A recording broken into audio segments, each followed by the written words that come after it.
ಕರ್ನಾಟಕ ರಾಜ್ಯದಲ್ಲಿ ಇವತ್ತು ಅಂದರೆ 30ನೇ ಜೂನ್ನಿಂದ 29 ಜುಲೈವರೆಗೂ ಮನೆ ಮನೆಗೆ ಎನ್ಯುಮರೇಷನ್ ಫಾರ್ಮ್ ವಿತರಣೆ ಮಾಡುವ ಕ್ರಮ ಚಾಲುವಾಗಿದೆ. ಅದರ ಪ್ರಕಾರ ನನ್ನ ಮನೆಗೆ ಸಮೇತ ನಮ್ಮ BLO ಅವರು ಶ್ರೀ ವೆಂಕಣ್ಣ ಅವರು ನಮಗೆ ಫಾರ್ಮ್ ಕೊಟ್ಟಿದ್ದಾರೆ. ನಂದು ನನ್ನ ಮನೆಯವ್ರದ್ದು ನನ್ನ ಮಗದ್ದು ಫಾರ್ಮ್ ಕೊಟ್ಟಿದ್ದಾರೆ. ಆ 3 ಜನ ಫಾರ್ಮನ್ನು ತುಂಬಿ ನಮ್ಮದು ಫೋಟೋವನ್ನು ಹಚ್ಚಿ ಸಹಿ ಮಾಡಿ ಕೊಟ್ಟಿದ್ದೇವೆ. ಇದು ಅಪ್ರಾಡು ನಮಗೆ ಕೊಟ್ಟಿದ್ದಾರೆ.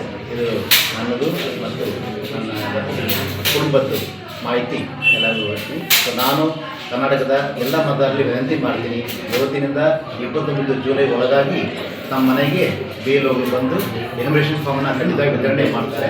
ದಯವಿಟ್ಟು ಅವ್ರ BLOಗಳಿಂದ ಫಾರ್ಮನ್ನು ತೊಗೊಂಡು ಫೋಟೋ, ಹಳೆಯ ಫೋಟೋ ಇದ್ದಲ್ಲಿ ದಯವಿಟ್ಟು ಹೊಸ ಫೋಟೋವನ್ನು ಹಾಕಿ ತಮ್ಮದು ಮಾಹಿತಿಯನ್ನು ಫಿಲ್ಅಪ್ ಮಾಡಿ ಸಹಿ ಮಾಡಿ ಕಡ್ಡಾಯವಾಗಿ BLOಗೆ ವಾಪಸ್ ಕೊಡಿ ಫಾರ್ಮ್ಸ್ ಎಂದು ನಾನು ತಮ್ಮೆಲ್ಲರಿಗೂ ವಿನಂತಿ ಮಾಡ್ತೀನಿ.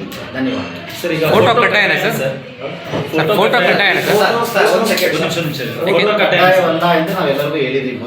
It's not mandatory. ಆದರೆ ಫೋಟೋ ಹಳೆಯದಿದ್ರೆ ದಯವಿಟ್ಟು ಹೊಸ ಫೋಟೋ ಹಾಕಬೇಕು.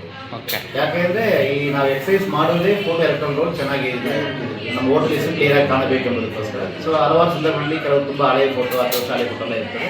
ಅಂಥದ್ರಲ್ಲಿ ದಯವಿಟ್ಟು ಹೊಸ ಫೋಟೋ ಹಾಕಿ. ಅಕಸ್ಮಾತ್ ನಮ್ಮ ಹತ್ರ ಫೋಟೋ ಇಲ್ಲಾಂದರೆ ತಾವು BLOಗೆ ಹೇಳಿದರೆ BLO ತನ್ನ ಮೊಬೈಲಿಂದಾನೇ ಅವರು ಅದನ್ನು ತಗೊಳ್ತಾ ಸಾಧ್ಯ, ಅದನ್ನು ಅವಕಾಶ ಇದೆ. ಯಾವುದೇ ದಾಖಲಾತಿಗಳನ್ನು ನೀವು ಕೇಳೋದಿಲ್ಲ. ಈ ನಾನು ಸಮೇತ ಯಾವ ದಾಖಲಾತಿ ಕೊಟ್ಟಿಲ್ಲ. ಎನ್ಯುಮರೇಷನ್ ಫೇಸಲ್ಲಿ ಎಲ್ಲ ಮತದಾರರು ತಮ್ಮ ಮಾಹಿತಿಯನ್ನು ಅಂದರೆ 2002 SIR ಅಲ್ಲಿ ಇದ್ದ ಮಾಹಿತಿಯನ್ನು ಫಿಲ್ ಮಾಡಿದ್ರೆ ಸಾಕು. ಉದಾಹರಣೆಗೆ ನಂದು ತೊಗೊಂಡ್ರೆ ನಂದು ಹೆಸರು 2002 ಇತ್ತು, ಅದನ್ನು ಫಿಲ್ ಮಾಡಿದ್ದೀನಿ. ಈಗ ಸಹಿ ಮಾಡಿದ್ದೀನಿ, ಫೋಟೋ ನಂದು ಹೊಸ ಫೋಟೋ ಹಚ್ಚಿದ್ದೀನಿ, ನಾನು ಕೊಟ್ಟಿದ್ದೀನಿ. BLOಗಳು ಫೋಟೋ ತೆಗೆಯೋದನ್ನೇ ಅಟ್ಯಾಚ್ ಮಾಡ್ತಾರೆ ಆನ್ಲೈನ್ ಹಿಂಗೆ ಅಂತ ಅದು ಆ್ಯಪಲ್ಲಿ ಇರ್ತದೆ. ನಾನು ಇಲ್ಲಿ ಫಾರ್ಮಲ್ಲಿ ತೋರಿಸೋಕ್ಕಾಗಲ್ಲ. ಈಗ ಅಕಸ್ಮಾತ್ ಯಾಕೆ ಫೋಟೋ ಕೇಳಿದ್ರೆ ಅಂದರೆ ಇಲ್ಲಿ ತಮ್ಮದು ಹಳೆಯ ಫೋಟೋ ಬಂದಿರ್ತದೆ. ಇದು ಹಳೆಯ ಫೋಟೋ ಕ್ಲಿಯರ್ ಇದ್ದರೆ ತೊಂದರೆ ಇಲ್ಲ. ಅಕಸ್ಮಾತ್ ಫೋಟೋ ಕ್ಲಿಯರ್ ಇಲ್ಲ ಅಂದರೆ ದಯವಿಟ್ಟು ತಮ್ಮ ಹೊಸ ಫೋಟೋ ಸರ್. ಈಗ ಸ್ಟೇಟಲ್ಲಿ ಅನ್ಮ್ಯಾಪ್ಡ್ ಆದಂತಹ ಕೇಸ್ಗಳು ಎಷ್ಟು ಸರ್? ಅನ್ಮ್ಯಾಪ್ಡ್ ಅಂದರೆ ಮಿಸ್ಸಿಂಗ್ ಅಂತಾನೆ ಲೆಕ್ಕ. ಒಂದೇ ನಿಮಿಷ.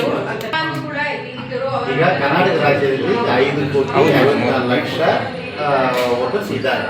ಅದರಲ್ಲಿ ನಾವು 5,9,00,000 ವೋಟರ್ಸನ್ನು ನಾವು ಮ್ಯಾಪಿಂಗ್ ಮಾಡಿದ್ದೀವಿ. ಯಾರ್ಯಾರ್ದು ಮ್ಯಾಪಿಂಗ್ ಆಗಿಲ್ಲ ಅವ್ರದ್ದು ಮ್ಯಾಪಿಂಗ್ ನಡೀತಾ ಇರ್ತದೆ.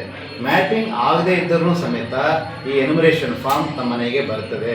ಅದರಿಂದ ಮ್ಯಾಪಿಂಗ್ ಆಗಿಲ್ಲ ಎಂಬುದಕ್ಕೆ ಎನ್ಯುಮರೇಷನ್ ಫಾರ್ಮ್ ಬರಲ್ಲ ಎಂಬ ಡೌಟ್ ದಯವಿಟ್ಟು ಯಾರಿಗೂ ಇರಬೇಕಿಲ್ಲ. ನಾನು ಇದನ್ನು ಹಲವಾರು ಸಾರಿ ಹೇಳಿದ್ದೀನಿ, ಮತ್ತೆ ಹೇಳ್ತೀನಿ. ಮ್ಯಾಪಿಂಗ್ ಆಗದೇ ಇದ್ರೂ ಸಮೇತ ತಮ್ಮ ಮನೆಗೆ ಎನ್ಯುಮರೇಷನ್ ಫಾರ್ಮ್ ಬರ್ತದೆ. ದಯವಿಟ್ಟು ತಾವು ಈಗ ತಮ್ಮ 2002 ರೋಲ್ ಮಾಹಿತಿಯನ್ನು ತೊಗೊಂಡು ಅಲ್ಲಿ ಫಿಲ್ ಮಾಡಿಕೊಂಡ್ರಾಯಿತು. ಅಕಸ್ಮಾತ್ ತಮ್ಮ ಹತ್ರ 2002 SIRದಲ್ಲಿ ಇದ್ದ ಮಾಹಿತಿ ತಮ್ಮ ಹತ್ರ ಇಲ್ಲ ಅಂದ ಸಂದರ್ಭದಲ್ಲಿ BLOನೇ ತಮಗೆ ಅನುಕೂಲ ಮಾಡ್ತಾರೆ. ಸರ್, ಈಗ ವೋಟರ್ ಲಿಸ್ಟಲ್ಲಿ ಯಾರ ಹೆಸರು ಇರ್ತೋ ಅವ್ರಿಗೂ ಮಾತ್ರ ಎನ್ಯುಮರೇಷನ್ ಫಾರ್ಮನ್ನು ಕೊಡ್ತೀರಾ? ಹೆಸರಿಲ್ದವ್ರು ಕೊಡೋದೇ ಇಲ್ಲ. ಅನ್ಮ್ಯಾಪ್ಡ್ ಆದವ್ರ ಹೆಸರು ಕೂಡ ವೋಟರ್ ಲಿಸ್ಟಲ್ಲಿ ಇದೆಯಾ? ಹೌದು, ವೋಟರ್ ಲಿಸ್ಟಲ್ಲಿ ಹೆಸರಿದ್ದವ್ರು ಮಾತ್ರ ನಾವು ಮ್ಯಾಪಿಂಗ್ ಮಾಡ್ತೇವೆ. ಮ್ಯಾಪಿಂಗ್ ಆಮೇಲೆ ಬಾಧೆ ಏನೇ ಇದನ್ನು ಸಮೇತ. ಅದರಿಂದ ಯಾರ್ಯಾರು ಹೆಸರಿಲ್ಲ 16/6/2026 ದಿನ ಮತದಾರರ ಪಟ್ಟಿಯಲ್ಲಿ ಹೆಸರಿತ್ತೋ ಅವರು ತಾವು ಕೊಟ್ಟಿರುವ ಅಡ್ರೆಸ್ಗೆ ಎನ್ಯುಮರೇಷನ್ ಫಾರ್ಮ್ ಬರ್ತದೆ.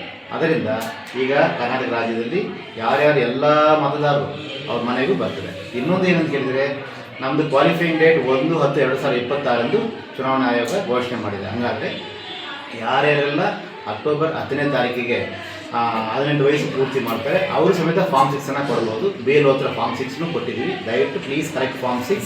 ನ್ಯೂ ವೋಟರ್ ಯಾರಿದ್ದಾರೆ I welcome all of you. Kindly enrol yourself and we will definitely add your name into the voter list.